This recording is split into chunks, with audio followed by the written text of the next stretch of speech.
बारंबार प्रणाम। मेरा नाम सूरज कुमार। मर्यादा और राम एक दूसरे के पर्याय हैं। राम से बहुत कुछ सीखा जा सकता है।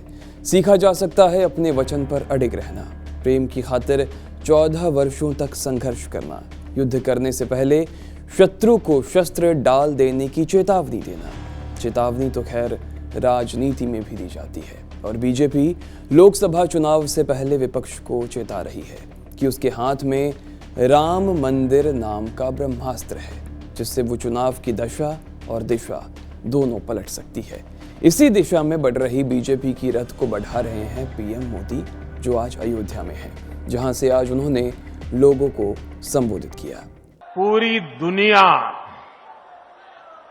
उत्सुकता के साथ 22 जनवरी के ऐतिहासिक क्षण का इंतजार कर रही है। ऐसे में अयोध्या वासियों में ये उत्साह, ये उमंग बहुत स्वाभाविक है। भारत की मिट्टी के कण कण और भारत के जन जन का मैं पुजारी हूं। तो पीएम मोदी अयोध्या में है, लेकिन राम मंदिर ट्रस्ट ने विपक्ष के नेताओं को भी प्राण प्रतिष्ठा के कार्यक्रम में बुलावा भेजा है और नेता धर्म संकट में फंस गए हैं। उन्हें मौजूदा परिस्थिति मालूम है। वो जानते हैं कि अगर उन्होंने जाने से मना किया तो करोड़ों लोगों के सामने बीजेपी उन्हें राम विरोधी के रूप में पेश कर देगी और अगर स्वीकारा तो उन पर बाबरी के विरोध में खड़ा होने का आरोप लग जाएगा। परिस्थिति विचित्र है, लेकिन विचित्र अयोध्या की राजनीतिक समीकरण भी है। 2018 में फैजाबाद जिले का नाम बदलकर अयोध्या रख दिया गया। अयोध्या और फैजाबाद को मिलाकर यहाँ की लोकसभा सीट बनती है। फैजाबाद लोकसभा सीट हमेशा से चौंकाती रही। 2004 में इसने सपा को अपनाया, 2009 में कांग्रेस को, लेकिन 2014 के बाद से बीजेपी ने ये सीट अपने से अलग होने नहीं दी। हालांकि 2022 विधानसभा चुनाव में बीजेपी को यहां से झटका जरूर लगा। 5 विधानसभा सीटें अयोध्या में आती हैं, लेकिन 3 पर बीजेपी को जीत मिली और 2 सपा के खाते में गई। 2019 लोकसभा चुनाव पर भी आप अगर नजर दौड़ाएं तो मालूम चलेगा कि सपा ने अकेले 42% वोट हासिल किए थे और बीजेपी ने 49% वोट हासिल कर फैजाबाद सीट अपने नाम की थी। 2014 लोकसभा चुनाव में भी बीजेपी का जो वोट शेयर था वो 48% था, जो कि 2019 में 1% बढ़ गया। कांग्रेस के हिस्से 5% वोट शेयर आया था 2019 में। अब अयोध्या की जातीय समीकरण को समझिए। यहाँ ओबीसी वोटर करीब 26% हैं।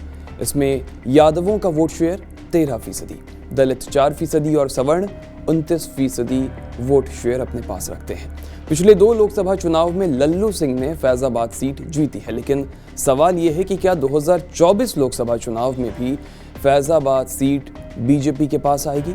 तो इसे समझने की हम कोशिश करते हैं। अखिलेश यादव छोटे दलों को अपने साथ करने में लगे हुए हैं। कांग्रेस उत्तर प्रदेश में लगभग समाप्त हो चुकी है। तो अयोध्या में अगर विपक्ष की तरफ से कोई उम्मीद है तो वो केवल सपा है, क्योंकि मायावती ने भी गठबंधन से अलग रहने का इस बार फैसला किया है। 2019 में सपा और बसपा एक साथ लड़े थे। हालांकि विधानसभा चुनाव में बीजेपी को सपा से कड़ी टक्कर मिली थी, इसलिए मामला डगमगाया सा लगता है। लेकिन जानकार कह रहे हैं कि 22 जनवरी जबकि प्राण प्रतिष्ठा होगा, उसके बाद परिस्थितियां काफी बदल जाएंगी। राम लहर पर सवार होकर जिस बीजेपी ने यूपी की राजनीति में एंट्री मारी थी, वो इस बार की बाजी भी जीत जाएगी। हालांकि श्री राम जन्मभूमि तीर्थ क्षेत्र ट्रस्ट पर लगे भूमि की खरीद में घपले घोटाले के आरोपों ने उसकी चमक थोड़ी बहुत फीकी तो कर दी है, जो कि चुनाव पर शायद असर डाल सकती है, लेकिन ज्यादा असर डालने की संभावना कम दिखाई पड़ती है। बीजेपी ने लोगों से संपर्क भी साधना शुरू कर दिया है और आज पीएम मोदी ने अयोध्या एयरपोर्ट की सौगात दी, जो कि चुनाव में एक बड़े मुद्दे के तौर पर सामने आएगा ही आएगा। साथ ही वंदे भारत ट्रेन भी लोगों के मन पर असर छोड़ेगा। इसलिए फैजाबाद सीट पर 2024 लोकसभा चुनाव में बीजेपी विपक्ष पर 20 पड़ती नजर आ रही है। लेकिन क्या इन 3 महीनों में, जो कि लोकसभा चुनाव के बीच का टाइम है, विपक्ष के थैले में कोई रामबाण है जो बीजेपी के राम लहर को काट सके? विपक्ष को इस पर सोचना होगा।